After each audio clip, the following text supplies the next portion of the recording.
Welcome everyone to another King Reflections episode. I'm Daniel Oliver, your host, a graphic designer and a personal trainer by trade, and I'm studying through my life coach course. And I'm here today to hopefully inspire you or motivate you to pursue the things that you're really passionate about. And today's is actually called, I'm talking about the concept of growing. So for something to grow, something has to die.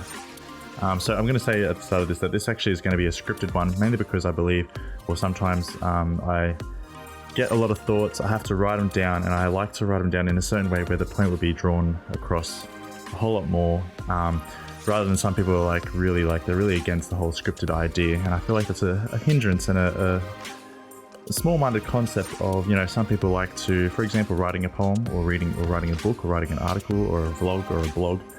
They are scripted in a sense because you have to get all your thoughts and all the things that you want to point across, or all the points you want to bring across, you want to put them down and don't want to miss anything out. So sometimes I like to do scripted. I haven't really done scripted ones before, but this is going to be definitely a whole script. So I do apologize if it sounds very monetary or mono-sounding,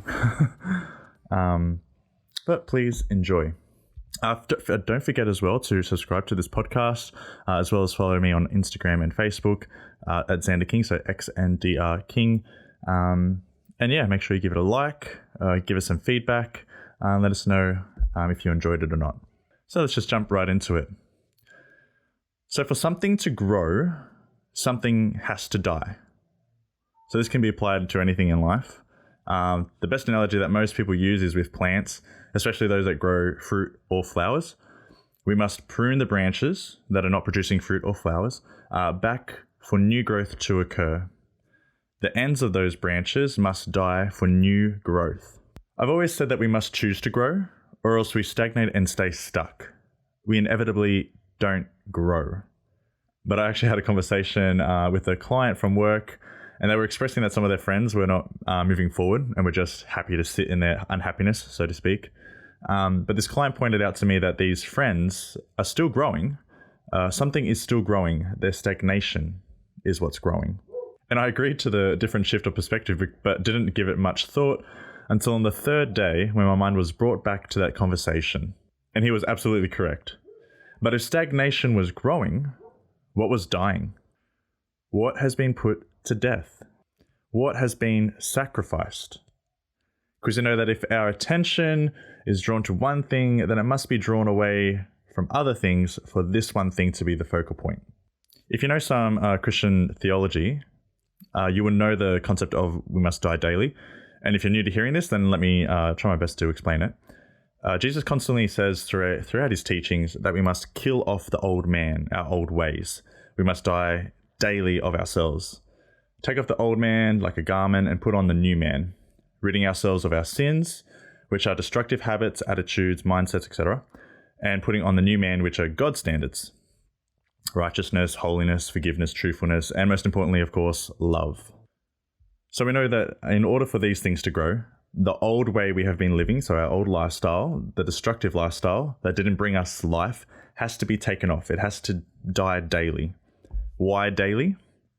Naturally, we choose things that are for our benefit and are just quick fixes. It's bad habits that were educated into us by our parents, by the media, by influences of friends and teachers, etc. These bad habits don't help us, and they don't help anyone else in the long run. But before you condemn yourself or start charging at me, don't condemn yourself for having them. Don't feel ashamed for having bad habits. That's all you've known. So why would you start punishing yourself with shame and self-shame and self-condemnation if you didn't know any better? But right now, you can learn to find new habits, find new ways of dealing with life situations and circumstances. Take control of your current attitudes and decisions right now. Take responsibility of what you're going to choose from this point onwards. But bringing it back to the concept of taking off the old man, what if we don't take off the old man? What if we don't die daily? Then that means that our stagnation of life grows. That means living is what dies. The things that bring life to existence are dying. In order for truth to live, lies and deceit must die.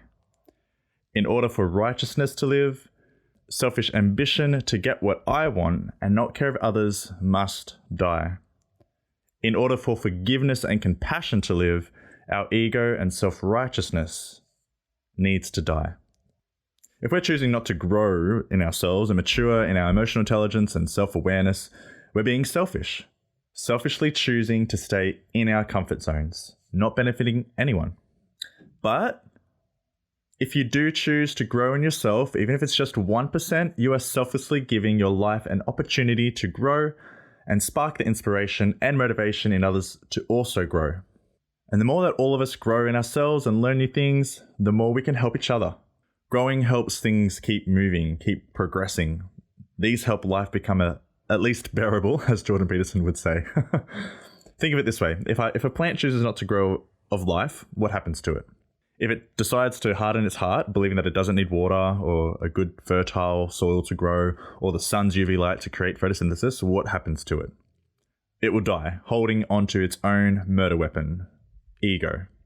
And what I mean by ego in this sense is the plant thinks that it can survive or live on its own without needing help from the elements around it that do provide its life.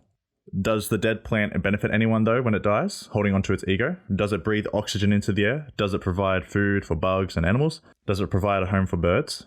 No, it decays and it becomes brittle, eventually dying. Not ever experiencing a fulfilling life of giving to others, of serving others to help them be better. Now I know there's probably smart alecks out there who will probably be like, it sacrificed its life to create a better soil for the next plant that comes along. Because that's what came to my head. But I'm like, well, not exactly so. Like it didn't choose, that to happen. It didn't choose to die. I mean, it chose not to, obviously, not to accept, water or nutrients from the soil or sunlight, etc. But it was a consequence. It dying was a consequence of its choice not to grow. It will be forgotten as a plant that could have helped more people or more plants if it chose to grow. And now it's lost among the lifeless souls that didn't take risks, that didn't take chances, that didn't live. Now, we all have one precious life. In order to actually live this life, we have to grow that continues to bring life. And you probably heard this multiple times, but don't play it or don't live it selfishly. Don't live this life selfishly by playing it safe. Live it selflessly by being curious, doing things that you love, and wanting to share it with the world. Even if that means you love cooking for your family, right? And, you bring everyone together with your food. You're creating strong relationship bonds at the dining room table. Even if it means you adopting a rescue dog, it might be a small action for you and, it may seem like not a big deal. But your friends and family will be affected by your sacrifice of offering your love, kindness, and your home to an animal that somebody once neglected. The dog will bring joy and love to not only to you, but the others that visit you as well. Even if that means you are being a supportive sibling or a child to a sick loved one, providing support to another for a better quality of life is one of the most rewarding things that we can do for each other. Even if it means saying no to social hangouts, to work on your dreams or goals, because one day someone will be inspired by your sacrifices emotionally, physically, financially, because you were passionate about something that meant a lot to you. Like I said earlier, just 1% action of being better today and each day, being better, doing better, becoming better, not only helps you, but helps everyone around you. And it becomes sort of like a ripple effect in a pond. You chuck a stone in the water. There's an immediate ring that then, opens up and affects the whole right lake or river, whatever you want to imagine in the water. So I'm going to bring this question to you. Like, what can you choose today to kill off in your life in order for something to grow? It can be something really small and simple with the focus of improving your immune system, for example. I'm willing to sacrifice some alcohol so that my body can repair itself more effectively to keep my immune system strong.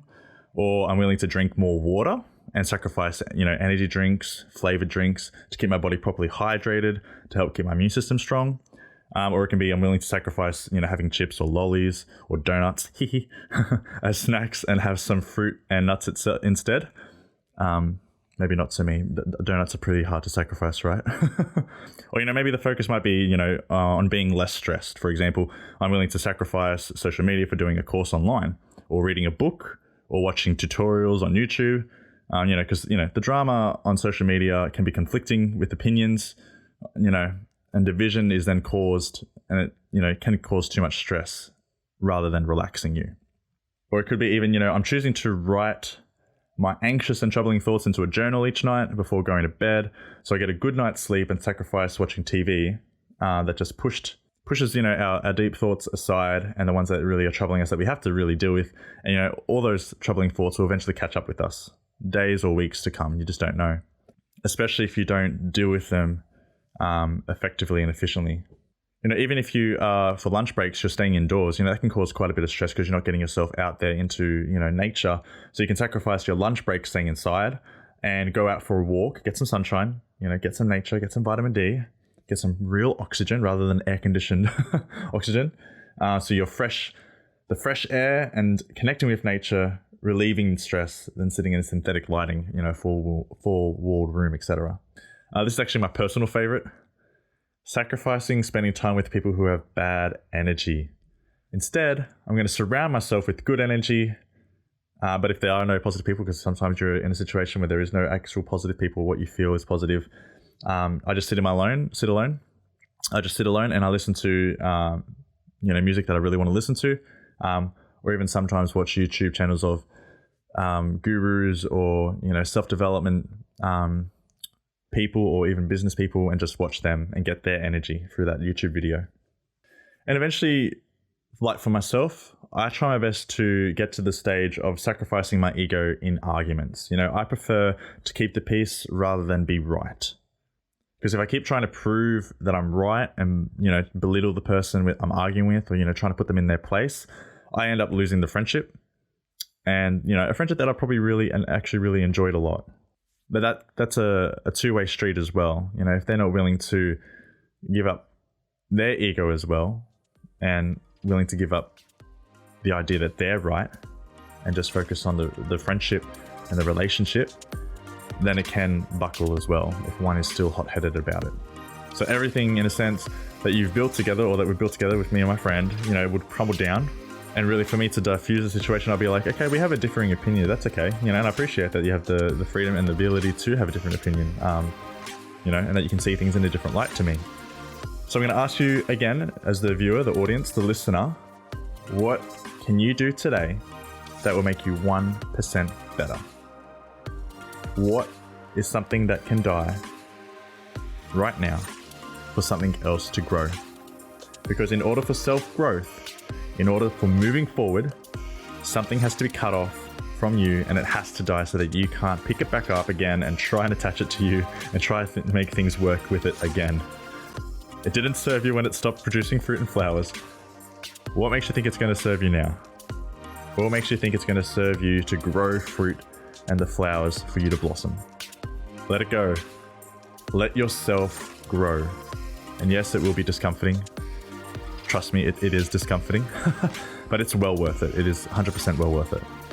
Anyway, I hope you got something for this, and I hope you have a great day. Don't forget to subscribe to this in Spotify or whatever you're listening to. It's on Apple Podcasts as well. Subscribe, ding that little bell so you get notifications. I don't know if that's going to go on YouTube, but it might. Don't forget to subscribe on the podcast application that you're using, whether it be Apple Podcasts or Spotify or something else. Make sure you follow us again on Instagram and Facebook. Anyway, I'll see you later, and King up.